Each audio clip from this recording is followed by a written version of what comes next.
Hey everybody, this is On Screen Off Screen show where we like to talk about our week's media intake, how it affects our lives, and how our lives affect what we watch and consume. This week, all three of us are here. It's been a few weeks since we last recorded, so we're going back to a normal schedule, which is just awesome because I have a pile up of topics, but we're just going to get started. We're going to go in order. So, Conlon, why don't you get started for us? I am so excited to talk about this show. I cannot explain how much I love this. It's called A Night of the Seven Kingdoms. At work, one of my coworkers was like, "It's really good. You should try it out." I got home at 11:30 at night, and I'm pretty religious with my. I go to bed at 11. I get up at 6. I'm pretty dedicated to that. I'll just watch the first episode. Not a big deal.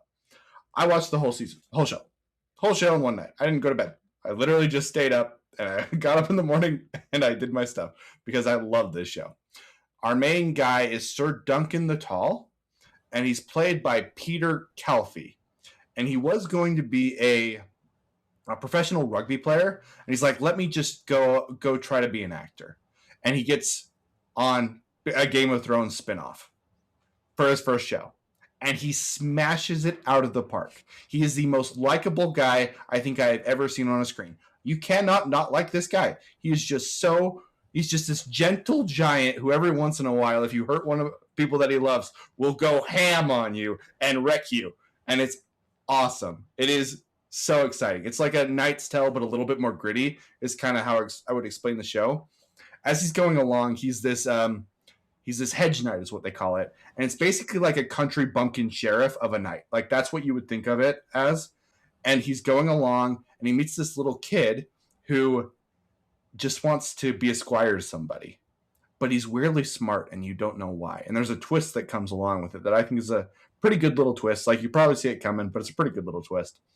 And there's this part where he's kind of a big oaf, the main character that's just so lovable. But you have this moment where you think he's telling this major story. It's like, people used to call me dumb. And the kid looks at him like, and he literally is like, and? And the main character just walks away. People call me dumb. And it was so funny. This show has so many little charming moments. The character growth and work in it for 6 episodes is absolutely insane. The cinematography is stellar. There's this one part where, so it is very Knight's Tale. Like he's going into a jousting tournament. It's very Knight's Tale. But they run into each other with joust sticks, and both of the horseback riders flip off of their horses at the exact same time, and the scene is insane. Like it's so well lit, it's beautiful. One of the I think it's episode 5 is one of the most epic episodes of a TV show I've ever seen, and it gets into a backstory that you think would be filler, but everything counts. Everything is character growth. The dialogue is smart. It's so good. The only negatives I have about this show, and I mean the only negatives, is that it has some nudity. None of it's sexualized, but like he goes into the river to wash off, and you see that he's naked. It's But HBO. They're it's great. HBO. They like have to put some stuff in it, and it would be better without it. Yeah. There's a Yeah. there's a childish kind of poop joke at the first episode that some people will not like. I laughed, but I'm apparently a child because it made me laugh and it surprised me. But I can see some people not liking it. That's it. That's what I don't like about the show. Other than that, it is basically freaking perfect. I was blown away. Absolutely flabbergasted. This will be in my top 10 shows. I don't know where it's going to be, but it actually will probably be pretty high up. I loved it. Absolutely loved. 9.7. Would recommend everybody watch it. I really, really would. It's just good. So, have you seen House of the Dragon and or Game of Thrones? I've seen some Game of Thrones. I think I watched 3 seasons of Game of Thrones. I can understand why people like it. I really get put off by the incest stuff. Like, really don't like it a lot. It takes me away from the show a lot. House of Dragon, I have not seen. Okay, so my question was like, comparatively, this show, does it feel like it's Game of Thrones? Because I know it's in the Game of Thrones. universe. Does it feel like that, or does it feel like its own thing? It feels like its own thing. So it feels like I'm a big fan of Joe Abercrombie. I've talked about his books on the podcast before, but his stuff is it's grimdark fantasy. And it gets into some dark aspects. Like it's a dark world that you're a part of, but it has a lot of humor that lightens up the story, and is surprisingly the humor is even better because you're in kind of a darker world. And this feels more like that. You are in a darker world. It's very realistic. Like the medieval times weren't easy, and it displays that very well. But it's not as incesty. You don't get into all the major politics stuff. It's a very simple story because you're watching this hedge knight who just wants to have a better life. Like that's the basic story, and you're watching the hero's journey, and you follow him, and you have these moments of really really funny levity that lighten up a darker world is kind of how I would put it. It doesn't feel like Game of Thrones. It feels like its own thing. Good. It Yeah, feels because more light. I've been seeing a lot of things about this, and I was hesitant because I knew it was in the Game of Thrones universe. Um, but if it's just the token HBO butt and not sexual stuff, then I might be able to just skip that part. Yeah.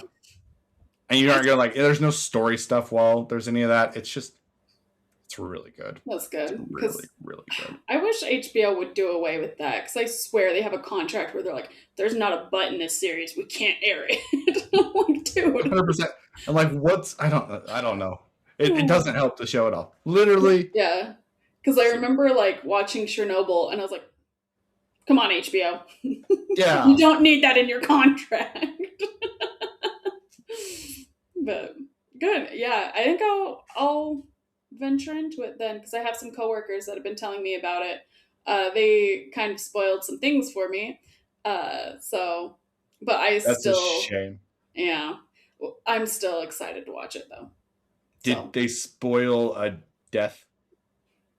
yeah. Dang it, because it's wild. Yeah, that's It's what wild. they were freaking out at work, and then they're like, I listened to all of your Hogwarts Legacy crap, so you have to listen to my Night of the Seven Kingdoms, and I was like, okay. Oh, So it was literally when it happened. I don't have like a jaw drop very often. I jaw dropped. I was like, what? What? yeah, no, I love this show. they reenacted this with me quite physically. They like set me up. They're like, you're this character, I'm this character, this is what happened. Actually reenacted it with me because we had nothing to do at work. I didn't bring this up, but this episode is a big fight scene, and they do such a good job of making. He's never been in a big fight scene before, so you're going from his point of view, and he's like dazed and confused and just trying to survive, and you feel that like I'm just trying to get through this crazy nightmare and figure out how to like function. They do it's so good. This show is so good. Yeah, cannot recommend the show enough. So good. Well, good. I'm glad that you liked it. It is a very big thing right now. I'm not gonna watch it, but I'm glad you did. Why not? You love A Knight's It's Tale. too big. Let it cool Game down. of Thrones. Dude, it's not like Game of Thrones. It's not. I'm I telling you, don't like care. it's HBO. not. It says Game of Thrones on it. I don't trust them to not do that, even if it's not in season 1. Which, by the way, And has full frontal nudity with the male in season 1. Oh, in Night of the Seven Kingdoms. Yep. yeah, it does. It does. So, does. like, I don't Absolutely. trust it. People said the same thing about Game of Thrones. People say the Here's- same thing about Breaking Bad. Here's the thing, Josh. Literally, you cannot not like this main character. He is just so freaking likable. But 2, there's a little cliffhanger at the end that builds up a season 2. Otherwise, you could literally just watch season 1. That's it. You got your story. Cool. I just had a great movie. I'm glad you liked it. Still not going to watch it. There is no way you can sell me on HBO Game of Thrones anything. Just like you can't sell me on Netflix Breaking Bad anything. I'm not gonna It's do it. I don't care. so good, and the characters are just they're it's not Breaking Bad. They're just so good. They're such good people. I love Duncan. I love I love Duncan. Duncan. I'm really glad you liked it. I'm really glad that they didn't go full Oh, on craziness that they did with Game of Thrones and the other show. I'm glad that there's a lot of good, and I'm glad that you liked it. And I hope season 2 is as good, and that you love that one too. me too. If Lauren loves it as much as I do, would you would still No, like? Nope, not gonna do it. it doesn't matter Dang. who or what is said. I'm not giving my time or energy to Game of Thrones anything. Okay. Okay, that's too bad. Okay. Okay, we're going to go on to my topic now. I have been listening to the book Project Hail Mary. This came about because there's a movie coming out, and my social media has absolutely been bombarded, not about the movie, about the book. And so it's been tons of people saying, like, I love the book. This is one of my favorite books of all time. Um, this is such a great and incredible story. I'm so excited for the movie. And then some creators were given a pre screening last week to the movie. Oh, cool. I didn't know that. And they came out and they said, I love the book and I love the movie. Now, that is just what they're said. They could be paid to say that. We've been through this kind of experience before. Um, but given that I hadn't heard of the book before the movie, I don't really take that as a good sign. That strikes me of a small group of people really, really like it. Or, a cult of people really, really like it, and a bunch of people read it and go, okay, that was a book. So that to me was a cautionary sign. Because normally, when a book is as incredible as people sell it as, it's something you've at least heard of before the movie is announced, right? Um, it's a sci fi book, which is not really my cup of tea either. I tend to lead more fantasy stuff. Um, if you read through my top 10 favorite books, I think they're all fantasy right now. Um, so it's not really my thing either. But because it was so bombarded, and then every ad I get is for the Ryan Gosling movie, and like just all of a sudden, just Project Hail Mary, Project Hail Mary. And so I was like, fine, I'm curious enough. I will listen to it. I will give this a shot. Um, it's about an astronaut waking up from a coma in space. As he becomes more active, he has amnesia, so he starts to kind of remember his past. He remembers why he's there. He remembers what's going on. Um, and the way it progresses is really well paced. And sometimes we have flashbacks that aren't necessarily relevant in the moment, which is great because it always bothers me when it's like, oh, Jason Bourne happens to remember this memory at the exact moment he happens to need that memory to do this thing, right? That's very big in the Bourne series. It is one of my only pet peeves about that series. And in this one, he starts to remember things. He starts to remember things that aren't necessarily relevant, and some of it comes up later. And so the pacing of it is really well stuck together because it would be really, really boring if it was like, here's, it'd be really exciting. We're building up to Project Hail Mary. We understand why he's there. And then the middle part is just him in space by himself. And then the next part happens. Right? If we went chronologically, the middle part would be pretty boring. Um, but I really, really like how it's written and how well it fits together. Um, Ironically, one of my favorite parts about this book is that I got to go, actually, to like a number of science facts. And I get that not everybody took honors physics. And I get that not everybody has my same set of ADHD where I just remember these hyper specific things. There's a spot really early on in the book where he's trying to figure out his speed. And he does it by measuring the dark spots on the sun that he is closest to, or the star that he's closest to.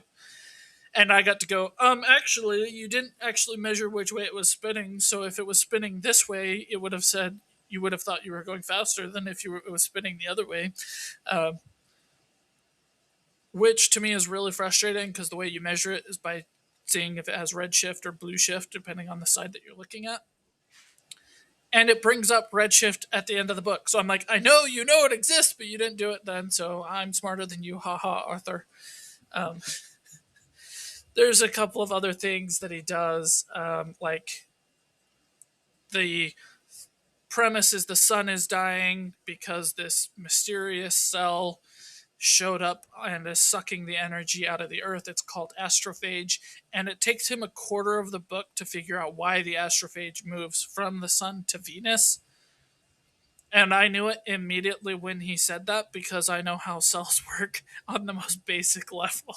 It's like, well, if it's going somewhere, it's going there to reproduce. And it takes him till 4 of the 16-hour book for him to be like, oh, he's going to Venus so it can reproduce. And I'm like, duh, you dummy. um, so that made me feel really, really smart, even though it is just like I happen to remember these hyper specific things from learning them, and not everybody's going to be that way. And that's just a me thing, but I did really, really like it, and it was kind of my favorite part of the book. For It's a very book cool. that I absolutely love. I absolutely love, love, love this book. Um, the writing is incredible. The characters are incredible. It made me laugh. It made me very emotional at a couple of parts. Um, there was a part that I was very nitpicky and upset about at the beginning of the book, but they explain extremely well at the end of the book. What And it was the fits. part I'm about? So where I'm at in the book is where he's met the alien spaceship and he's trying to communicate with them. That's where I'm at. Okay. It's before that. It is all because he has amnesia. At the Okay. beginning of the book, we find out that he doesn't have muscle deterioration at all. Mhm. His muscles didn't atrophy at all, but his brain somehow did. And I was sitting there like, well, it's actually really easy to keep brain cells healthy. You would just have to have electronic things firing to keep the neurons active. That's all you would do. It would create some wacky dreams. It would be a wild experience, but that's all you'd have to do. And the fact that he had the amnesia really bothered me, but they give it a really good explanation at the end of the book. Um, all of the communicating thing, I loved it. The way that it's paced. Lauren, you would love, love, love the alien. He is the epitome of cute little nerd alien. Um, It's a little Morton. sure, whatever that means. I don't know what that means, Oh, but um, the way that they figure out how to talk to each other, brilliant. Extremely, extremely well done. The way that you figure out how the alien is there, why he's there, they actually talk about how they're both there at the same time and why. Um, they talk about evolution and how things kind of piece together. This book is brilliant. It is extremely well thought out. The big plot of the book is the issue that I have with it, in that this Project Hail Mary, where they're sending astronauts into space, just wouldn't happen. The astrophage is supposed to, they say one astrophage would power New York City for a year. You don't think some company would be like, unlimited power, and the US government wouldn't be like, there's my new nukes, because heck yeah, we could just weaponize those. Um, But the oh sun no, is the sun is is, dying. it's not dying. At most, it's going to decrease the temperature 10 degrees. And it's like, yes, in the grand scheme of things, that's true, but they know how to kill it.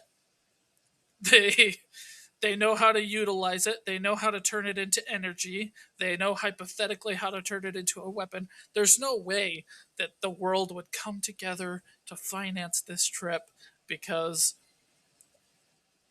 It didn't say at most it would come 10 degrees. It was it like does say 10 at degrees would happen in like it says at 20 most 10 years? degrees. It says at most 10 degrees.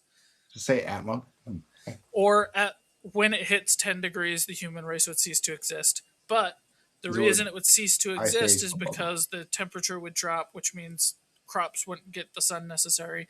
Except Astrophage creates energy, so it would naturally just take one of those, create a bunch of UV lights, boom, you have artificial heat and artificial UV rays. We don't need the sun anymore because of astrophage. So, like, that part is the big problem with it, but it's fine because it's great. Um, I absolutely love this book. It is easily a top 10 book for me. It is one I will easily read again. Lauren, I feel like this isn't a book that is necessarily for you, but I just feel like you're going to absolutely love the alien, and you're just going to be like, I don't care about that other parts, but Dimitri and the alien totally carry this book, and it's awesome, and we love it. And so I actually would recommend that you read this one. Um, I don't think that this is going to translate well to a movie. I still have very serious. I'm very skeptical of the movie. That being said, I did spend a day looking at pre ordering tickets so that I could go and watch it because I do see one way that it works. And if they do it that one way, I think it's going to be really, really good. It could be a really, really good movie. I don't think it will be better than the book, but could I still don't be a either. really, really good movie. So I'm about halfway through the book now, and it's great. Truly, truly great.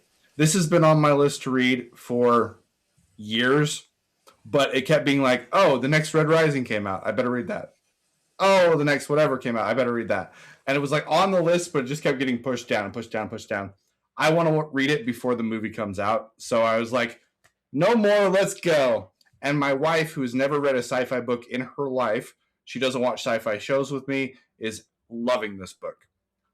I've only read half of it, but I do recommend it, Lauren. I think you'd have a good time. It's well written. And it's like it's got deep enough sci-fi aspects to have nerds really enjoy it. It's got good enough characters to have character readers be able to enjoy it. The way that he writes is it feels like somebody's just like having a conversation with you. So it makes those high sci-fi elements a little bit more digestible, which is really impressive. It's really good. It's better than I expected it to be, and I've wanted to read this for a long time. It's written from the point of view of him thinking, which is why I have concerns about the movie. But if Yeah. it's filmed in the way that The Martian is, where he's talking to a camera, then It would work. it could work. I don't know. I wouldn't necessarily say it would work because I don't know how they're going to figure out the pacing if he's just talking to a camera the whole time. But it could possibly work that way as a movie. I'm not a huge fan of how it ends, but that's all I'm going to say about that. It's not a problem. I don't hate it. I just would have preferred something else to have happened, and they didn't do it. So, Do you like The Martian? yeah, he's not a Martian, but yeah. No, I mean the movie The Martian. Do you Oh, like The Martian is a fantastic movie. I absolutely love it. I haven't read the book, and I don't want to read the book because it's going to ruin the movie, but I love the movie. Isn't it's written by the same author, right? Yep, Okay. What about it? it is. Cool. Very, very well done. What was your rating? Mad applause. I'm giving it a 9.9 because I have to knock it off 0.1 for having a main plot that wouldn't happen. That is my only real criticism of it. Otherwise, it What would about be a the 10 out of ending? 10. Again, I don't see that as a negative or a positive. Okay. It's just like I would have preferred X to happen and Y happened, and Y isn't necessarily bad. It's just not what I But would it's have just wanted not to X. happen. Yeah. Okay. Cool. So. Okay, Lauren, you're up. What do you have for us for this episode? Okay, so this past week I've been listening to the Spirit Music soundtrack as I'm driving back and forth from work. And it made me, I was like going 90. I was just feeling the music. It's great. I'm really sad that movies don't do artists like this anymore for a soundtrack, because we used to have Phil Collins doing a whole bunch of stuff. Brian Adams is the one that does it for the Spirit soundtrack, and his voice fits perfectly for this narrative. And I think Spirit, it's the horse movie, where it's interesting because you have a character that can't really speak. You just hear his thoughts basically throughout. It's the narrator. Um, and then to have like the songs going on along with what's going on, explaining everything, works so well with this movie. And then like the grit of Brian Adams' voice to like the Old West, brilliant, perfect. And then just listening to the soundtrack, not making it be about Spirit or the horse, like just listening to the music and Brian Adams songs. Oh my gosh, the lyrics are so good. And it made me really homesick for, like, I don't know, a home I've never had. But it, like, the lyrics just made me be like, oh yes, I need to go live on the plains. Like, I need to go home to the plains. And it's, this movie has like a lot of, means a lot to me, because it's kind of like, I realized that I actually drew a lot as a kid, and I didn't really realize I drew. Because I wasn't one of those kids that had like a notebook and was always drawing. It was just like, oh yeah, if there's a pencil nearby, and maybe if I have some paper, I'll doodle or whatever. Um, but there's the special features of this uh, on the DVD that we had, and it would show you how to draw horses. And so I just drew a whole bunch of horses, and it was really funny because when I was in school for animation, we had the choice to animate like a rabbit, a horse, or something else, and I think a dog or something. And apparently, a horse was the hardest one to do, or at least my teacher thought it was the hardest one to do. And I literally whipped up a horse running cycle in like an hour. And he's like, "Whoa, how did you do that?" And I was like, I've drawn a lot of horses." And so, um, anyway, this, going back to the soundtrack, um, yeah, I don't know if it hits this hard for everybody else, but I've just been listening to the soundtrack over and over, and it's been a perfect, because it's long enough just for my drive from work to home. And there's a song that is in the credits that I forgot about, and then it popped up on the on when I was listening to it going home from work. I like started bawling, and I was like, "Oh my gosh, I remembered when I was a kid and I heard that song." And I think I like tried to record it on my phone or something. I tried to record it on something because I loved it so much. And then I remember when I was like driving somewhere, I like was holding the little thing that I had recorded it on up to my ear, like trying to listen to this song, because I couldn't buy it on like iTunes or something, or like we didn't have it on iTunes. I can't remember. I was a kid. I didn't know how to get songs. So I wasn't too smart about like pirating crap. Plus, I was like, we didn't have a computer for years. But yeah, so I just remember like listening to that song because I loved it so much. And I remember we were on like a field trip to Bryce Canyon, and there's this outlook up on, I think it's called Rainbow's Landing. It's the furthest part of the park, and you're up on the top of this plateau, and you can see the valley for miles. Like, you can basically see the dip and like curvature of the earth, and you can just see like all of these fantastic like mountains and valleys and stuff. It's a gorgeous view, and I remember just like listening to that song, like looking at that view. But yeah, so Spirit soundtrack is goated. Brian Adams, I put F yeah in my notes. Just perfect Do you for actually think it is the best soundtrack ever? no.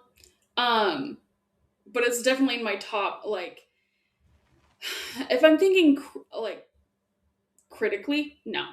Uh, if I'm thinking emotionally, it is definitely like my top three. Okay. What, like, critically do you think is, what would you put as the best? Ooh. Um. I don't think that that's fair. Okay. Yeah. I don't Because think there they're can Emotionally. be a best critically because Harry Potter soundtrack is Harry Potter because that's what John Williams said Harry Potter sounds like. Yeah. Star Wars sounds like Star Wars because John Williams said that's what Star Wars sounds like. Pirates of the Yeah. Caribbean sounds like Pirates of the Caribbean because John Williams said that's. Um, so I don't think it's fair to critically say. I think critically most people would say Interstellar because that's the one that is carried by its soundtrack. Um, but like different things for different purposes, right? I just Okay. I don't think you can say critically this one is the best because like how would you tell me the difference between critically which one's better, Star Wars or Indiana Jones? You couldn't. You couldn't do that. You couldn't do it. You can say those ones are iconic because they are so much the feeling of those movies, and we identify them so iconically with those movies. But I couldn't say critically a soundtrack is better than another, especially since music is all about emotion. yeah. So So like invoking the feeling of home. This soundtrack for me top. um because yeah, there's so many, like Josh mentioned Pirates of the Caribbean. Um oh, what's the one, there's like this one day, I believe the song's called. Masterpiece. If I ever get married, that's my song. um then there's like Lord of the Rings. Fantastic. I have that, like I probably listen to Lord of the Rings soundtrack weekly. Uh and then um yeah, you just have so many. How to Train Your Dragon is great soundtrack. Uh yeah, that's really like, and then it depends on like what mood or emotional state I'm in for what is actually the most top soundtrack that moment. So yeah, Cool. Cool, cool, cool. but Spirit is a very good one, and I'm really It glad I is a very good one. rediscovered it. Very, very good. I love that movie. I should rewatch it.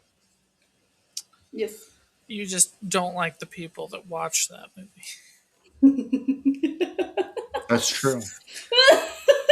That's Oh true. my gosh, have you seen, I was gonna say, Lauren, you wore the wrong shirt today. I did. Have you seen they've been all over my TikTok recently where it's like yearn white girl yearn. It's a whole bunch of horses. It's like saying like all these affirmation things, and at the end it's like white girl.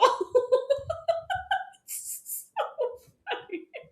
I'm gonna send some to you guys. Cannot wait. Okay, So excited. let's go ahead and move on to our shared topic. I'm going to go first. The movie was brought up because I believe Conlon hadn't seen it. The movie is Hook. Um, I really don't have a ton to say about this movie. It was. I'm frozen. Okay. It was kind of side to my childhood. It was one of the few movies that my grandma had on VHS. So when we were visiting grandma, we would watch The Three Musketeers or Hook. And I think those were the only two. Maybe Babes in Toyland. I don't remember if that one was or not. But anyway, um, loved going over to grandma's movies so that we could watch. I love The Three Musketeers. I love Hook. Um, it is so wholesome. I love the message about not losing your inner child. We have Robin Williams doing Robin Williams things. We have Julia Roberts as Tinkerbell. We have Steven Spielberg directing this movie. We have Prince Zuko in the movie doing one of the greatest acting performances I think we've ever seen in anything.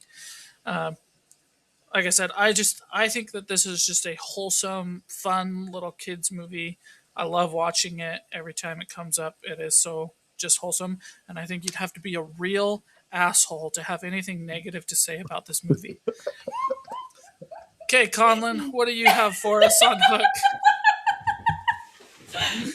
So, my co-hosts have trolled me a lot, and I didn't get to do what I wanted to do, which really pissed me off. I bought a Hook shirt from Amazon, and it didn't show up. And I was gonna have it underneath this and unbutton it, like boom. So, I actually do like this book, this movie, but my notes are: how does anyone consider this trash a classic? Did they ever forget how to act? A bunch of 20-year-old girls fall in love with a 40-year-old man, and he comes home. He's like, "Oh, honey, I made out with some mermaids. Guess what? I also played with some little boys." And I was just trying to make Lauren pissed. I was like, I hope she reads this, and it's payback for the horses. Well done. So, that saying, I do enjoy this movie. I do have some issues with it. Him making out with the mermaids is actually a legit thing. That's why I put it down. I was like, I gotta have a little bit of real in there, because I'm like, he is married, and he's absolutely, like, he has this giddy grin on his face, and he is kissing these girls for way longer than he needs to. And they're obsessed with a 40-year-old man. Her being still in love with him after 20 years, I'm kind of like, nah, no. Tinkerbell, it's been 20 years. Come on. Get over yourself. Get over yourself. This is a nitpicky thing, but I wish that she was blonde. They could have made her blonde. I don't know why they didn't do that. It's very nitpicky. Doesn't matter that much. I think the beginning of this movie is honestly fantastic. Like, up to where they go to Neverland is great. I don't have any notes. Fantastic.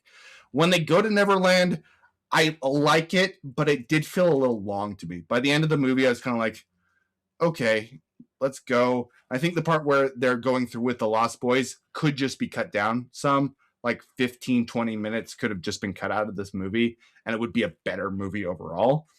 I think it actually is acted really well. Robin Williams does a really good job as Peter Pan. I thought the whole idea was cool, and it's much better than the trailer. The trailers always look kind of cheesy and dumb to me, and it's an enjoyable movie. It's an enjoyable time. I think the guy who plays Hook is really, really good. Smead is the best part of this movie by a mile. Smead is great. But yeah, it's not one that I don't know if I'll watch it again, because it did feel kind of long to me, but it's not a bad movie by any means. It is whimsical. It's a better live action remake than anything else Disney has done by miles. It's a good movie. I get why people like it. I do think there's some charm to it. It just felt a little long to me, and I do have a couple little nitpicks here and there. The kids are really good in it. It looks, for how old it is, it actually looks pretty solid. It's not a bad movie by any means. It to me was like a 7.2. Glad I watched it once. It'll be a long time until I watch it again. But I did not hate this movie. Yeah, reading Conlon's notes, I then put in my notes, Conlon, don't talk to me or my son ever again. Oh, I do have to bring up something. The part where he like grabs his face and he's smiling, I think was supposed to be that. I made a note about that. I legitimately thought that was weird. Like 100%. I was like, this is a weird, cringy moment. I don't even like this. This is weird. There you are, Peter. No, that was not charming. That was weird. Okay, sorry. Go ahead, Lauren. I absolutely adore this movie. Love it. The sets I noticed this time, I was like, oh, I wish movies would have sets like this again. Because, like, I was looking at the captain's quarters and it's like, I want to be there. I want to have a little Neverland pool to play with when Smeed's like, let's pretend to kill the Indians. He's like playing with the ship in the water, trying to get Captain Hook to uh, get out of his slump. Which you're right, Smeed is the best. And I love the scene where he's like, "Don't you dare stop me this time, Smeed!" when he's like goading him to actually stop him or whatever, and then he's like, "Stop me, Smeed! What are you doing? I couldn't." It's so funny. Like, I love how over the top everything is, but it fits in with the movie. Because yeah, you do start off with him being this big tycoon type person, uh, putting his work in front of his family, and then you also have Maggie Smith as Wendy, old Wendy. Love that. He's great. Yeah, it's beautiful because I love when she's like trying to get Peter to remember everything. She's like, "You're being thick. Come on, like these aren't just stories." Um, yeah, I love how it goes from him having that schism with his son, and then him having to realize like, oh yeah, it's okay to like. There's a line where they're in the plane, and then he's like, "Stop acting like a child," and he's like, "I am a child," and it's like I cannot remember. Like I remember so many times in my childhood where people like told me to grow up and like stop stopped acting so childish or whatever. And then I really liked that son was like, "I am a child. Check your expectations, my dude." And then uh, for Peter to like start remembering how to be a child again and like what it is like to have that joy and stuff. And then when he finally figures out what his like happy thought is, and then he's like, "Oh, it's my kids," and it's like, "Oh, what's that like?" But yeah, I did notice this go around that the padding that they have to make him look fat is so noticeable, especially when he's in the water and it's like floating him up. I just like had to laugh. Um, but yeah, other than like I was saying, like this time I noticed more of like the sets and more of the buoy that was his supposed to be his tummy, which didn't take it away for me at all. Uh, but I did think it was funny that they gave him guy liner to look younger. And I was like, actually, that's not a bad look though. Honestly. Uh, and yeah, no, I enjoy this movie. I enjoy Dante Basco as Rufio. I love the character Rufio. Um, and how like Peter has to earn being Peter again to the Lost Boys. Uh, and I always quote the "You're believing, Peter" when they have the food fight to people, especially at work when somebody does something right. After I've been like teaching them, because I train people at work, if they do something right, I'll be like, "You're believing, Peter." But yeah, a lot of people don't catch that one when I tell them that. But yeah, I enjoy this movie. It's one my family enjoyed watching. I love Robin Williams in it. I feel like all the actors do a fantastic job. I love the little girl, um, especially when she's like, "He's just a bad man who needs his mommy." I'm like, there's a lot of people who need their moms in this That world. was really good. That was a great line. Mm-hmm. And it's so sweet, like the way she just put it, it was great. Yeah. So it's yeah. I love this movie. Continue to love this movie. It's a 9 for me. Cool. I love the very last phrase, the "so the adventures are over. Oh no, to live would be an awfully big adventure." It's like a great way to end a movie. I really, Yeah. really like that. Yeah. It's just wholesome. It's got such a great message. I'm so glad we had a shared topic for the first time in a long time that we all just really, really liked. Oh, that's awesome. Okay, we're gonna wrap it up there. If you guys want to join us over the next couple of episodes, we're gonna be watching the movie Maverick because Lauren says it's awesome and it's a western. And we're also going to be watching A Few Good Men because Lauren hasn't seen it yet, and it's awesome, That's and great. Colin and I love it. So we're going to be watching those. Thank you everybody for watching and or listening. Appreciate every single one of you. Don't forget to comment if you want us to watch something or you think that we're wrong about something or right about something. And enjoy the rest of your day. Remember to be better today than you were yesterday.